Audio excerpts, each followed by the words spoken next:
বোনদের ৪০ বছরের অভিযোগ, মুখ খুললেন ডিপজল।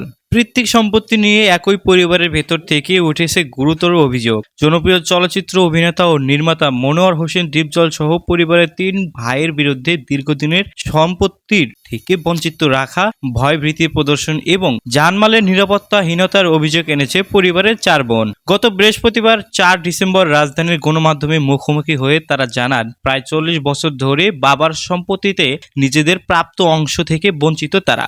বারবার আশ্বাস দেওয়া হলেও বাস্তবে কোনো সমাধান হয়নি বলে দাবি তাদের। এই অভিযোগ ঘিরে সোমবার ৮ ডিসেম্বর সন্ধ্যায় সামাজিক যোগাযোগের মাধ্যমে দীর্ঘ একটি স্ট্যাটাসে ডিপজল বলেন, সেখানে তিনি বোনদের আনা অভিযোগকে সরাসরি মিথ্যা অপবাদ হিসেবে উল্লেখ করেন।